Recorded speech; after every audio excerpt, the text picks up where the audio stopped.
Assalamualaikum warahmatullahi wabarakatuh. Pada materi kali ini saya akan membahas tentang koloid yang mencangkup jenis koloid, sifat koloid, pembuatan koloid, dan peranan koloid dalam kehidupan.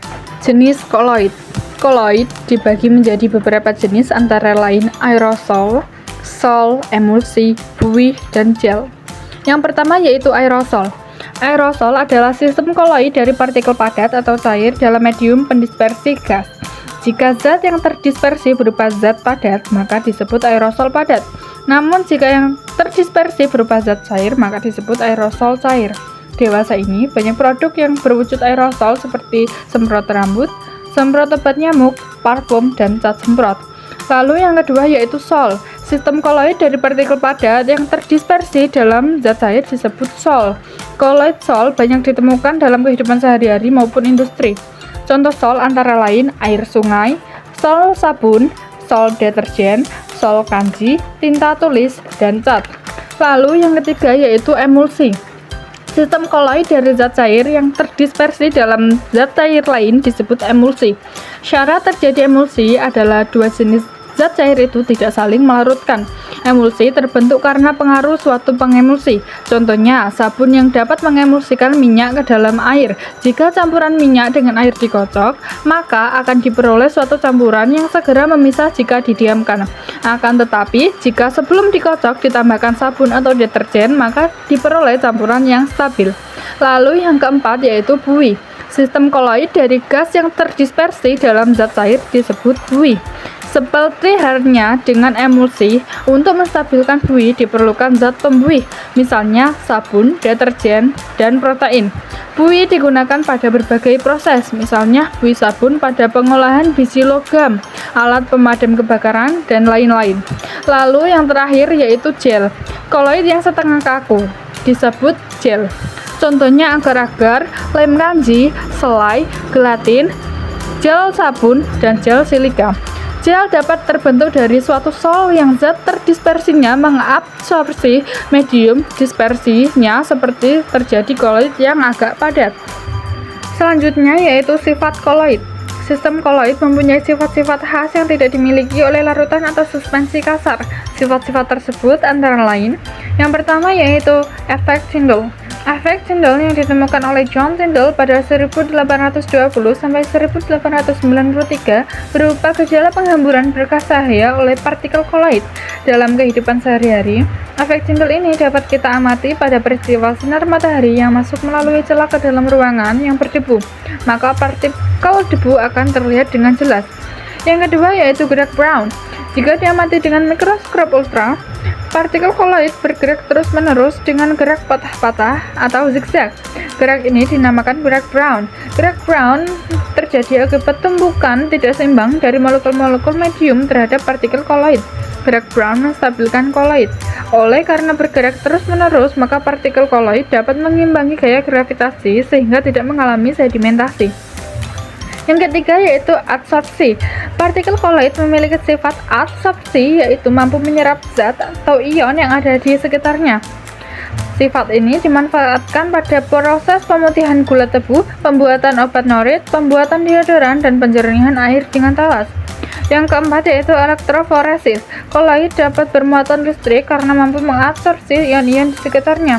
Bila koloid yang bermuatan ditempatkan pada medan listrik, maka partikel tersebut akan bergerak ke salah satu elektrode tergantung jenis muatannya. Fenomena bergeraknya partikel koloid ini dipengaruhi medan listrik yang disebut elektroforesis. Yang kelima yaitu koagulasi. Koagulasi adalah peristiwa pengendapan koloid akibat pemanasan, pendinginan, pengadukan, atau penambahan zat-zat kimia atau zat elektrolit tertentu. Koagulasi koloid terjadi karena koloid bermuatan negatif menarik ion positif, sedangkan koloid bermuatan positif menarik ion negatif.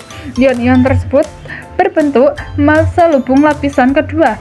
Apabila selubung lapisan kedua itu terlalu dekat, maka selubung itu akan menetralkan muatan koloid sehingga terjadi koagulasi. Yang keenam yaitu koloid pelindung. Ada beberapa jenis koloid yang bersifat melindungi koloid lain dari koagulasi. Koloid semacam ini disebut koloid pelindung. Cara kerja koloid pelindung dengan membentuk lapisan di sekeliling partikel koloid yang dilindunginya. Yang ketujuh yaitu dialisis. Koloid tidak dapat melewati membran semi-permeabel, namun larutan sejati dapat melewati membran semi-permeabel. Prinsip ini digunakan untuk memisahkan koloid dari larutan. Cara pemisahan koloid dari ion-ion pengganggu tersebut disebut dialisis, sedangkan alat yang digunakan dinamakan dialisator.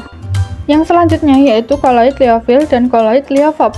Berdasarkan interaksi antar partikel terdispersi dengan medium pendispersi, sistem koloid dibedakan menjadi koloid liofil dan koloid liofob. Koloid liofil memiliki fase terdispersi yang suka menarik medium pendispersi akibat adanya gaya tarik antar partikel.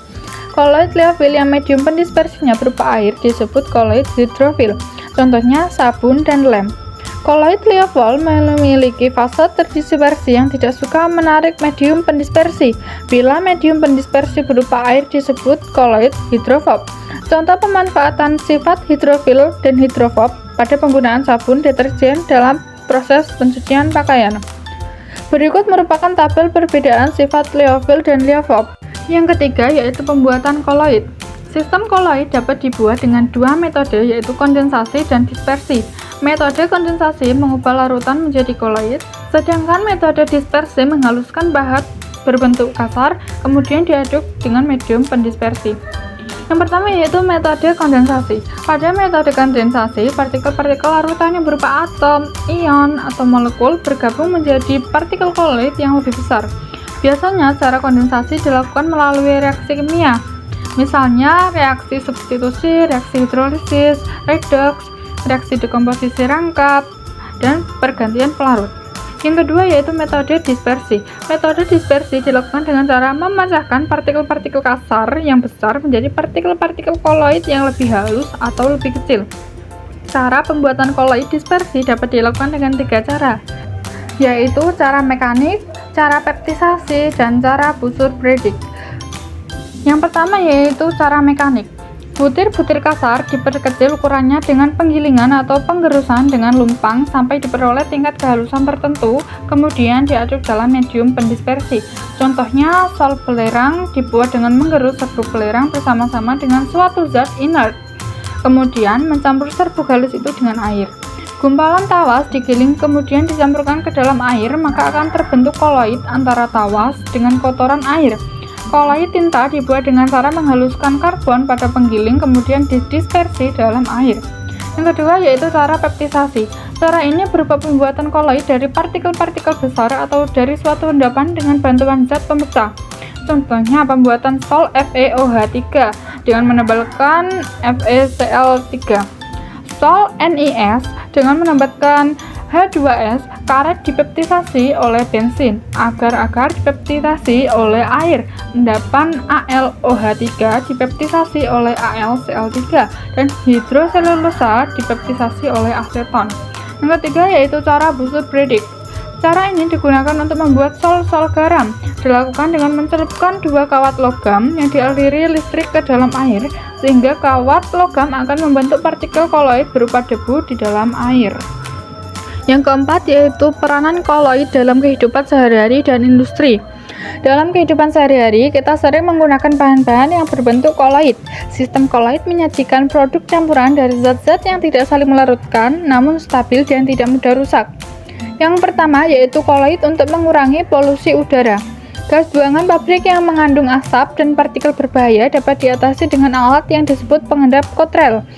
Prinsip kerja alat ini memanfaatkan sifat muatan dan penggumpalan koloid sehingga gas yang dikeluarkan ke udara telah bebas dari asap dan partikel berbahaya. Yang kedua yaitu koloid untuk penjernihan air. Guna memperoleh air yang bersih perlu dilakukan upaya penjernihan air. Proses penjernihan air ini dilakukan secara bertahap. Mula-mula bahan-bahan yang tidak larut disaring dengan saringan pasir, kemudian air yang telah disaring ditambah zat kimia, misalnya tawas atau aluminium sulfat, dan kapur agar kotoran menggumpal dan selanjutnya mengendap, serta kaplorit atau kapur klor untuk membasmi bibit-bibit penyakit. Yang ketiga yaitu koloid untuk industri makanan dan farmasi. Banyak obat-obatan yang dikemas dalam bentuk koloid agar stabil dan tidak mudah rusak, misalnya obat batuk. Banyak makanan dikemas dalam koloid untuk menstabilkan dalam jangka waktu yang cukup lama, misalnya saus, kecap, dan mayones. Lalu Yang keempat yaitu koloid untuk industri kosmetik. Bahan kosmetik seperti foundation, pembersih wajah, sampo, pelembab badan, dan deodoran umumnya berbentuk emulsi. Deodoran mengandung aluminium klorida yang dapat mengoagulasi atau mengendapkan protein dalam keringat. Endapan protein ini dapat menghalangi kerja kelenjar keringat sehingga keringat dan protein yang dihasilkan berkurang. Sekian penjelasan saya mengenai koloid. Saya ucapkan terima kasih. Wassalamualaikum warahmatullahi wabarakatuh.